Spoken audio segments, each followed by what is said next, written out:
আপনি র্যাবের প্রধান হিসেবে র্যাবকে কোথায় দেখতে চান এবং র্যাবকে আপনি কোন দিকে, কোন ভাবমূর্তির দিকে পরিচালনা করতে চান? Thank you very much. RAB আপনারা জানেন যে একটা এলিট ফোর্স, এবং র্যাব মাদক, জঙ্গি, সন্ত্রাস দমনে ইতিমধ্যে কিন্তু অসামান্য সাফল্য দেখিয়েছে।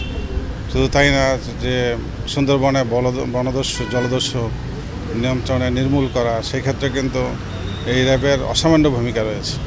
তো আজকে আপনারা জানেন যে মাননীয় প্রধানমন্ত্রী এই র্যাবকে সক্ষমতা বৃদ্ধি করে একটা ত্রিমাত্রিক বাহিনীতে পরিণত করেছে, এবং সেখানে মাননীয় প্রধানমন্ত্রীর যে এখন স্মার্ট বাংলাদেশ যে রূপকল্প রয়েছে 2041, সে স্মার্ট বাংলাদেশের ক্ষেত্রে স্মার্ট র্যাব গঠন করার ক্ষেত্রে আমরা আমাদের যে মাননীয় প্রধানমন্ত্রী যে সক্ষমতা বাড়িয়েছেন, এবং আমরা সেদিকে কিন্তু এগিয়ে যাচ্ছি। আমরা একটা স্মার্ট র্যাব দেখতে চাই।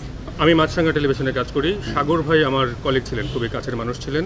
সাগর রুনির হত্যা রহস্য উন্মোচনে র্যাবের হাতে দায়িত্ব ছিল, এখনও আছে। 106 বারের মতো এই প্রসঙ্গটা পিছিয়েছে, তারিখ পিছিয়েছে। আপনি কি আমাদেরকে নতুন আশা দিতে পারেন? আজকে মাত্র আমি জয়েন করেছি সকালে। আমি অফিসে বসি, দেখি, এবং আপনাদেরকে আমি খুব শীঘ্রই আমি আপনাদেরকে চায়ের আমন্ত্রণ জানাবো, আপনাদের সাথে বসবো, পরিচিত হব, কথা বলবো, দেন আমি আপনাদেরকে ডিটেলস করব। র্যাব এক ধরনের মাঝখানে এক ধরনের অপ্রিয় অবস্থার ভিতর দিয়ে গেছে যুক্তরাষ্ট্রের স্যাংশন এবং অন্যান্য ইস্যুতে।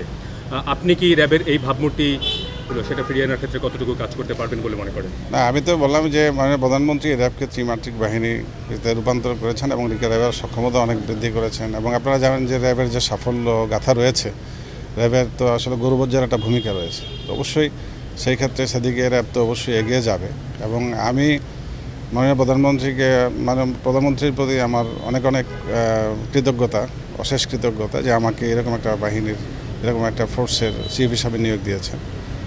তো ডেফিনেটলি আমরা সেদিকে যাচ্ছি। ভাবমূর্তি ফেরানোর ব্যাপারে আপনার কতটুকু আপনি মনে করেন যে আপনি সক্ষম হবেন?